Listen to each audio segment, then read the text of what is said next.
This is the current federal tax developments for the week of March the 18th, 2019. Current federal tax developments are brought to you by Kaplan Financial Education and by your state society of CPAs. This week, we're going to take a look at technicalities and glitches, because that seems to be what the week had. I want to start with a basic discussion, again, like we have the last couple of weeks about what's been discussed online. This time, some back and forth on software glitches. I've actually had some press coverage on this one that has come up in the past week. We'll then move on to a taxpayer who was attempting to argue that his lump sum Social Security benefits that covered multiple years should not have been fully counted in computing how much of the premium tax credit he had to send back to the government. We have a clarification from the IRS that safe harbor statements that are provided when you make the safe harbor election under the Section 199 Cap A rules for rentals under the Notice 2019-07 Safe Harbor do have to be physically signed and attached to the return as a PDF. We have a taxpayer's mistake in listing their old address on their tax return proved to be rather costly. And finally, the tax court said, sorry, it may be coming into Final Four time of the year, but the old basketball adage of no harm, no foul does not apply to late filed S returns. Well, this week, as we said, continuing on with our tax time, we're getting, again, everything hopefully is running well for you. Hopefully you finished all your extensions on the partnerships and S-Corps. And now we're into the 1 month concentration on the 1040s that will get out before the extended due date, which probably will be significantly less this year because we're going to talk about an issue here that's been bouncing around the tax discussion groups for a while and got some press coverage this week. We'll talk about the software hiccups in the Tax Cuts and Jobs Act. The changes, we were aware that we've had a major change in the tax law, and that has made a lot of changes in how the tax returns look. It's made changes in computations, and a lot of guidance came out very late. This was the perfect storm for our software to go a little bit strange on us this year, and it has. There was an interview earlier this week I had with Marielle Segura that was going on a topic about why the IRS had received 2 million fewer tax returns. It was broadcast on a morning segment for Marketplace. Marketplace is a public radio program you may hear around the country. I was quoted briefly on basically a couple of issues. We had a discussion. Part of the discussion went on the fact that that was not the part I was quoted on, but talked about the issue that a lot of people are just, after the initial reports of refunds, being down and people owing tax when they didn't expect to, that scared a lot of taxpayers. And so they're afraid to look at the numbers now. It doesn't matter. The refunds have come back. All they remember is the beginning. They're scared. Things changed. And so we have 2.5 million fewer, 2 million, I should say, fewer returns right now that have been filed with the IRS than last year. But as part of that, I mentioned that one of the problems we've got too that's slowing things up if you're a professional preparer is that we've had not only learning about the new law, which has been significant. We're all hitting quirky problems and quirky issues that were, it's the first time you ever had to worry about this and this because things like 199 Cap A or 163J, those things simply didn't exist previously. So you never, you're dealing with a lot of firsts this year. But also there have been a series of software glitches, problems, late implementations, other issues that have occurred this year that complicate matters. And this morning, recording this on Saturday, this morning I noticed that Tax Notes Today for Monday has an article written by Jonathan Curry, Business of Tax, Don't Trust the Software, that actually quotes a couple of people who are, tax Twitter people that are on there that, we discuss things on Twitter. It's kind of weird. There's a whole bunch of us that do tax discussions of various sorts. And again, the way Twitter works, it's highly informal as people follow each other. But basically, there are some on there that run these issues, which is interesting in the Twitter small space to make a comment. But Glenn Birnbaum and Damian Martin, both of whom are on the tax Twitter lines quite often, were both quoted in that article talking about some of the challenges with tax. Glenn with the glitch problem that we're talking about, where there have been issues and problems that have occurred in the software that just complicate things, including in updates that you get. And then Damien talked a little bit more about trying to develop procedures and software and planning and even, how do you handle things, how you make decisions and all those issues. They're general software related questions that came up. I just want to go over some of the issues that I've seen that have come up this year that involve us having to work with our software. And one thing we're hitting quite often, I think, is our software is making certain assumptions about Section 199 Cap A. And part of it is because the IRS was not terribly, well, first thing is, remember, we started in January without final regulations on the Tax Cuts and Jobs Act, or they should say on Section 199 Cap A. Those final regulations came out mid-January. And so we've had the software companies now trying to scramble. We also got very late the worksheets that were going to be done for anything other than the very simplest 199 Cap A calculations. Those came out late as well. So the software company's been scrambling from day one. And they've been trying to just catch up with the things that are going to affect the largest number of people. And one place we have some real problems are in pass-throughs because they had to make certain assumptions starting the year. And for instance, you're going to find there's an inconsistency in a lot of software about whether or not if you have a partnership and the partnership claims Section 199 on an asset, that's a separately stated item. And depending upon your software, and some software now gives the option which way you want to do it, that may or may not be included in the qualified business income number that's passed out to the shareholder. And it's kind of interesting because apparently, at least as I read the final regulations, and everybody needs to check this because I can see how you might be able to read them the other way. But my take is that no, you're gonna have to check and see if you use the 199, if you use it to say the 179 on the individual return, you're able to use it, which probably in most cases, if it's passing out of here, you hopefully will be able to. Hopefully people aren't making 179 choices on a partnership, especially now with bonus depreciation being 100%. They're not deciding to go 179 without checking to make sure that the partners aren't going to have a problem with that because they have big losses elsewhere. But, whatever we're doing, if you have that problem, you got to make that adjustment. Same thing about things like 1231 gains. 1231 gains, if they're taxed as capital gains, are not part of QBI, but if they're taxed as ordinary, they are, and the same thing about 1231 losses. So there are adjustments that have to be made. Our software tends to just pick up whatever comes out of the K1. We've noticed a lot of software, whatever comes out on the K1 as the QBI number from the partnership is simply not adjusted. Now, I don't think that's necessarily a position of the software companies. That's just more the case of they've got a whole bunch of messes to deal with. They've got complexity everywhere. And it's just like you guys have to go deal with this. Another problem we're seeing there is what happens if your base is limited. Well, if your base is limited, then it would certainly appear for the final regulations that you would have to reduce that QBI number, that QBI loss, and it'd be pent up because we know we have to use it the next year. We actually use up the carryover passive loss. Well, of course, a lot of software is not taking care of that either, right? There's a lot of issues there. So watch very, very carefully on pass-throughs about what you're picking up as QBI, or if you're preparing a K1, how your software is approaching the calculation of QBI, and probably consider disclosing how it did it. So the partners have a way to understand what adjustments may need to be made. If you have separately stated items that may very well need to be adjusted at the partner level. We also have discovered the software vendors, because the regulations came out late, you're going to find that sometimes it's just very difficult to do certain things. For instance, you may find it's going to be difficult to treat all of your rentals as one enterprise without using an aggregation election, which technically is not correct, because if you're grouping them as an enterprise through the safe harbor, which then makes them a trader business, well, you can't aggregate until you have a trader business. So the bottom line is you shouldn't be aggregating, but some software offered that as almost the only option to combine all of those into a single QBI number. And it's going to attach, it's going to want to attach that election and get somebody to sign it. Or maybe not. We'll get to that a little bit later. We also have calculation glitches here.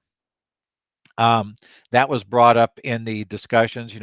Glenn mentioned a glitch that occurred to many of us using the software that he's using, where at one point on some S-Corp returns, just before the March 15th deadline, the software on a weekly update managed to double everything. Just kind of doubled the QBI numbers. Now you could get it to fix it by deleting them all, putting a 0 in, forcing it to override with 0, recalc, go back in, then remove your overrides, and then it would work great. But there are glitches like that. The problem is our software is being updated rapidly, and those rapid updates can cause issues because obviously they can't do huge comprehensive testing every week. when brand new updates come out. And so issues like that and glitches come in.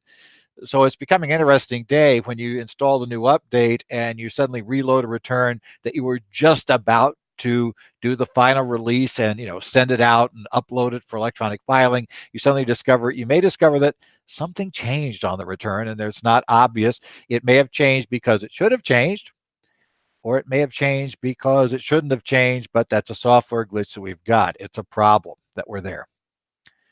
So we have all of these issues. We also this week had a discussion online. We have hot asset gains from publicly traded partnership sales.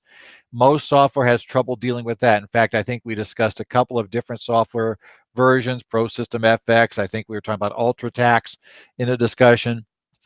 And we're discovering that in essence, it appears there's no good way to get that into the right category of being a publicly traded partnership item. Because remember, that's a separate bin of qualified business income from the regular, without actually just kind of going in and having to manually change the number and override things. So it creates issues with us. That's an area that we got problems with. We also have problems with the we're going to talk about here shortly about the need to attach a PDF signed election for a safe harbor election. And, some people got confused about how you do that. For instance, software, you may be looking for some specific, type of thing you're attaching, and there will not be any such list of attachments. There should be some other way to attach other generic attachments in your software, but now you've got to go find that, and many people may have never used that option in their software, maybe having fun finding it. And making it even more interesting now, some of our software is, of course, now getting ready to add this in, so we may very well see this have a dedicated place on the software after you've already set up for a non-dedicated place. So this is all getting interesting.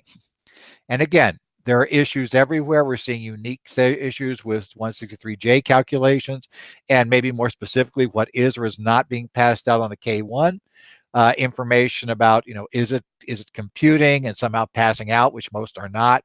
Information about a partner's share of gross income and their share of the interest if we have a small business partnership, because those under the proposed regs have to pass that out. So there's a lot of complications this week on software. Just be aware of that. Okay, and obviously, the final thing is, I will mention, for instance, CCH ProSystem FX will allow me to enter all kinds of information about things that are part of the extender package. And it'll even try to put them on the return. But you can't file it that way. So we have issues like that where they have things stuck in there. Just kind of an interesting week. Okay, let's go ahead then and on to actual developments this week now. Let's go to the case of Johnson versus Commissioner, 152 TC number 6. This was on March 11th of 2019. In this case, the taxpayer received a Social Security payment that was a lump sum payment. That happens often if somebody's applying for Social Security disability. There's a period where they're evaluating whether or not they should qualify for disability. That may take an extended period of time. There may be appeals, etc. But if they're finally awarded it, they go ahead and they pay up the Social Security from the date the person should have been eligible to start receiving the payment. As I recall that rule, it is 6 months after they were disabled. So in this particular year, the taxpayer got what was effectively Social Security from 2 separate years. Now, that's a problem because they had gone to the exchange that year and they had gotten insurance and qualified for the advanced premium tax credit. As we are aware, you go there at the exchange, the exchange asks you, what do you think your income will be this year? You tell them. Based on that, they compute what credit you probably would qualify for, and then they reduce your monthly premium by that amount. Of course, the problem is at the end of the year, you have to calculate what your real credit should have been. And if it turns out that you didn't qualify for as much credit as you initially thought you would, because it turns out your income was higher than you'd originally estimated, you have to pay that back. This particular taxpayer was in that position. He did that. He went back. He got the Social Security award. Social Security is added to modified AGI, not only the amount that is, not only the amount that is included in your AGI for the year, but also the amount that is considered to be, that is excluded is also to be added in per the language on Section 36B.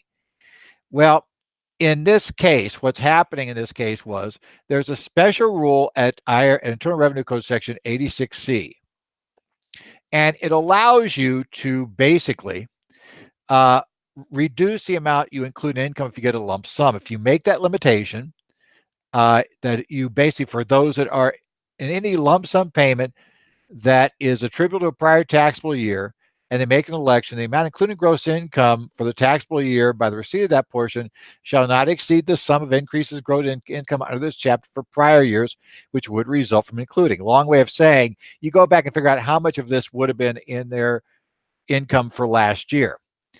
And the reason why you do that, because in this case, it was 2 years, it was just one prior year. Because remember, the way Social Security works, we start out with nothing included, we start getting 50%, then we get 85%. So the theory is this lump sum payment could kick somebody into the 85% level where they never would have gotten outside of the 50%, or maybe into the 50% levels when they never would have had anything taxable except for this doubling up that occurred. So the taxpayer made that election.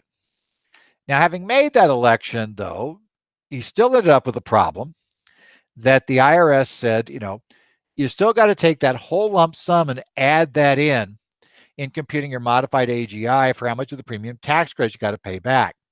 The taxpayers say, well, wait, that's not fair. 86E was supposed to put me in the position, as if I'd done the prior years, not pick up any more in income. And it's like, so that really shouldn't count. 86E election should take this out. It relates to prior years. It's not this year's. It shouldn't count in computing my penalty. Well, maybe that makes sense from a fairness standpoint, but as the tax court said, it doesn't. It's not what the law says. The law says you have to add back things excluded from gross income by Section 86. This election under 86E still excludes it from gross income. So it's still an amount of your Social Security that's excluded from gross income. This is merely a computational issue, but it does not change the fact that you're going to have a portion excluded that has to be added back. And that add back has to count in computing how much you have to pay back. Next up, there was an article that was written by Eric Yauch. It is IRS open to additional guidance on portion of Section 199 Cap A, was in Tax Notes Today on March the 11th. Now, what happens here is we have notice 2019-07 told us, remember, if you qualify for the rental safe harbor, it tells us there's a statement where to attach, and this statement is to be signed by the taxpayer, a person knowledgeable that they meet all these requirements, has to sign this statement under penalties of perjury. The question that was asked in this particular article, it was asked at a conference of, in this case, Robert Alinsky of the Office of Chief Counsel of the IRS, was how do we handle this for electronic filing? In essence, can I just attach a printed statement, do a note, like in my software, you do as a footnote, you would just attach that to the return, and then does the signature, the main signature, which as we know is quite often just that, the code you type in, is that going to qualify as signing that form? And in this case, Mr. Alinsky says, no, you have to have a signed version of the statement. It has to be signed by the taxpayer or whoever the representative is that's going to be signing it. And it has to be then attached to the return. If it's electronically filed, that means you scan it and then you attach it to the return as a statement. Now, again, your software probably doesn't have a place to put this yet, but you probably have a place where you can do an other PDF attachment to a federal return. That's where this is going to have to go. That makes it a bit troublesome because now not only do I have to get the signed document back, the electronic filing authorization, I need this form back too, because I have to be able to scan this and send this on. So this is another piece of paper that if you're going to make the safe harbor election, you've got to get this thing signed and attached to the return. Now let's go to our technicalities of the week. Technicality number 1, the case of Gregory versus Commissioner. Taxpayer. Here's what happened. Taxpayer went to file his tax return for a year. Okay. He filed for an extension of time to file the return. That, of course, gave him till October 15th to file the return. Now, this couple, and I should say it was a couple, actually married couple. So this couple, they filed for an extension. In June, they move. So they relocate, in this case, moving from one city in New Jersey to another. And then in October, they finally file their return. And we're not told how, but I wouldn't be surprised it was filed electronically. And of course, what somebody does in that case was they just file what they had entered in April as their estimates. They got everything cleaned up, and you hit the send button. Well, never having a paper copy, they failed to notice that they'd never changed the address on the return. So the old address was on the return when it was filed. Okay, that's kind of a problem because what happened was, of course, that the IRS is generally under it's basically sends any notices to the last known address. But between the filing and when the IRS sent the notice of deficiency, the taxpayer sent in a power of attorney form. The power of attorney form that appointed somebody power of attorney had their new address on it. So it had the address, in this case, it moved to Rutherford, New Jersey. So it had the address in Rutherford on it. In addition, again, the next year, they're doing their 1040. This time they got the right address on it, but they are not ready to file. So they sent in a request for extension of time to file, Form 4868. That also had their proper address on it. Now, 2 days before October 15th, which is the date on which they would file the return for the following year, the IRS sent them a notice of deficiency related to the prior return. My guess is it's a CP 2000. It was an information matching issue. The original notice almost certainly went to the address in the wrong location, in this case in Jersey City. They obviously didn't pay attention to that. So the IRS then, sent out the letters and sent out the notice of deficiency. And so October 13th, they do that. October 15th, the taxpayer files their 1040 for the following year. But the problem is they don't even become aware until more than 90 days. In essence, the letter was issued October 13th of 2016. They didn't become aware that there had been a deficiency, basically an assessment issued, a notice of deficiency. They weren't even aware that that thing had been mailed, had been sent out, or was involved until January 17th, which was a few days after the 90-day period ended. So now's the hitch. They try to file in tax court because obviously they've blown all their other options. So they want to go to tax court and not pay this because they're disputing it. We all know CP 2000 notices are often in error. Let's take as an assumption that this CP 2000 notice is in error because I think there's a reasonable chance it is. So the problem was, of course, the IRS sent the address on the Form 1040. Now they said, wait a minute, IRS, we notified you. We notified you of our new address. So our last known address, you got two separate pieces of paper. And you had them months before you sent out this notice of deficiency. You had that for 2 months before. We should not be bound by this. You should have sent it to the wrong one. So technically the notice hadn't been issued. So technically we still have our 90-day period to file in the tax court and it should all work. The IRS said, no, guys, sorry. We sent it to the last known address and, tough luck. You didn't have it. Well, the tax court took a look at this case. It's kind of interesting. The IRS does have regulations under 301-6212-2. And what that says is basically is the most recently filed and processed return is generally what counts for their last known address. Well, in this case, that obviously was the one with the wrong address on it. So that's bad. However, if the IRS is given clear and concise notification of a different address, then that will basically take over for the address on the return. As we all know, we have the official IRS change of address form that can be used for that. And generally, you should be using it for that. But here's the question. Does the Form 2848 or the Form 4868 qualify either as a tax return, because both of these have been processed by the service, or does it qualify as clear and concise notification? Well, the IRS issued Revenue Procedure 2010-16, which is the most current version of what constitutes a tax return.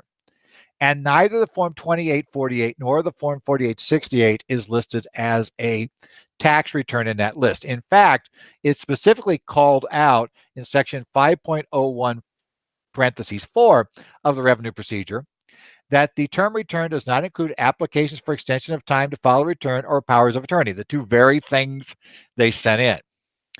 So those aren't tax returns. Well, but didn't we actually give them clear and concise notice of a new address? Well, the first thing is they tell you, continuing on in that sentence, that they will not use either of those firms, will not be used by the service to update the taxpayer's address of record. And more to the point, the instructions for both Form 2848 and Form 4868 specifically say that if you change your address, this form will not update it. You should send Form 8822, the change of address form, in if you need to update your address, because this won't do it. The tax court had previously ruled years ago that in the case of Hunter versus Commissioner in a tax court memo case 2004-81, that a Form 2848 had served to put them on notice that there was a change of address. But the court noted that at that point in time, there wasn't this rev proc that said it didn't count. And secondly, probably more importantly, at that point in time, the instructions didn't say it didn't count. The court said, based on that lack of notice to the taxpayer in the instructions, that the taxpayer reasonably could assume that this was going to be an update, that this would update their address. The IRS has changed that. The court said they specifically looked at the case law where they had lost on this issue, and they changed their instructions and their notices to go with that. And the court said, taxpayers are put on notice this doesn't work. As such, it's disallowed. Now, remember, these taxpayers are not totally without ways to solve their problem, although technically it gets messy from here on out. I mean, the official way to move forward at this point would be to pay the tax and sue in district court. Two problems with that. First, you got to come up with the money to pay what may be an absurd tax amount, especially if this involved a failure to report items on a Form 1099-B. We know the IRS in that case assumes short-term holding periods and no basis, so we can have insanely high numbers there of tax due. So paying the tax and suing for the refund may be very difficult.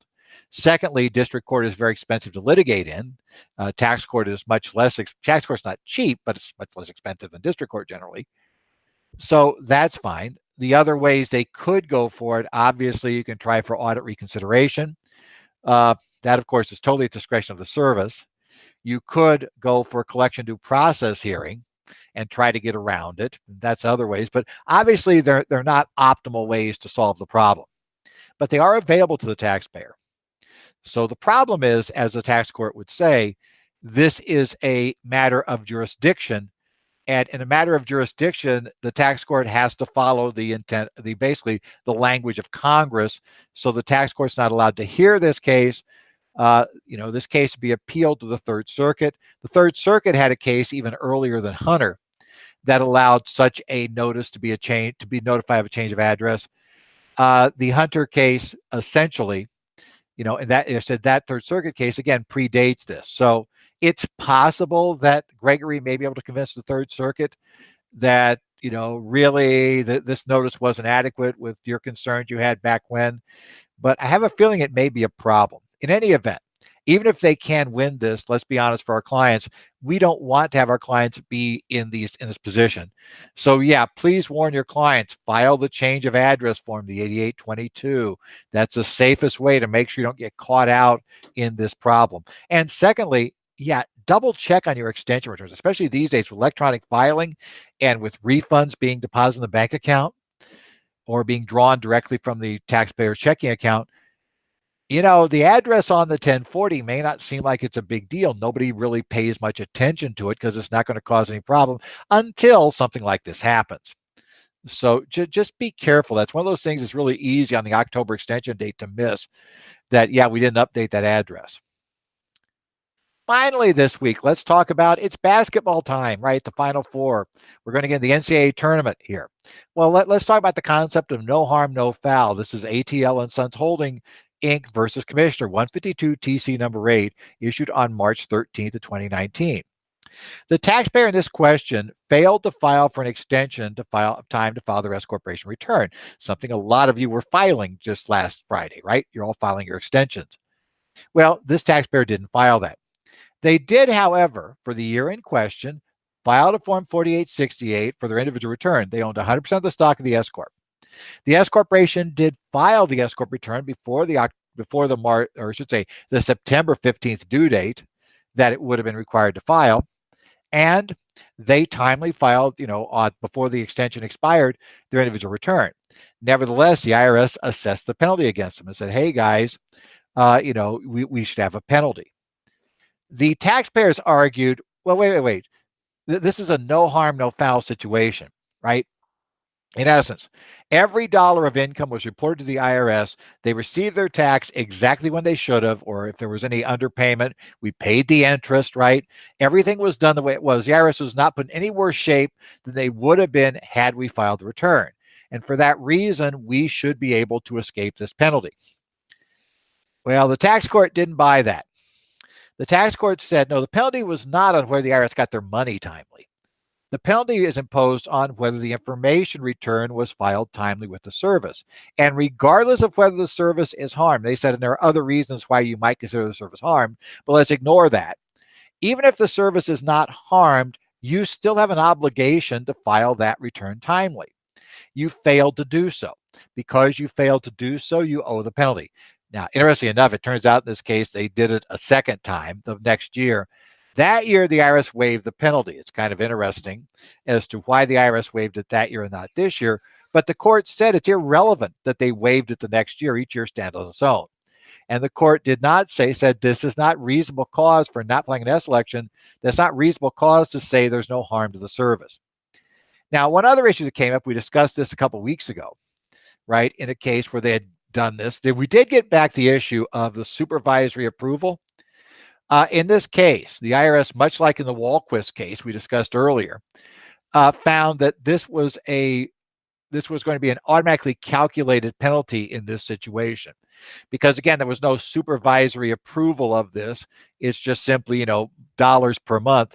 The taxpayers tried to argue, wait, there's this reasonable cause clause in here, so it can't be automatically calculated. The tax court said, nope, you're missing the point here. The reasonable cause has to be asserted by the taxpayer. So if you don't contact the IRS, it can be automatically calculated. Apparently, they never actually asked the IRS to waive this penalty. And I say that because this actually came out as a collection due process case. So it seems very likely they kind of ignored the notices. And eventually, it just became bad news. And now they're stuck and they have to go through collections to try to avoid paying it. And they asked them to waive it in collections. Collections said no. So now they're going to the tax court. So yeah, we're late in the game in this case. Seems like it was mishandled, shall we say, to put it mildly. But in any event, the court said, nope, it's not. It is automatically calculated, therefore. And just like they did in Walquist, they decided that, in this case, where if there's no taxpayer response, effectively, it's an automatically calculated penalty because the only thing you have to do is multiply the penalty amount times number of months until it got filed timely, and then you're done. Well, hopefully your tax season is going well. And hopefully you're able to use whatever you learned in your courses this year. We are working on the courses for the coming year, trying to find out what we're going to be doing, working on various things to get up and running. I will be speaking at an industry conference in Atlanta for the Georgia Society right after April the 15th this year. It's the following week. So we'll be talking about tax updates there.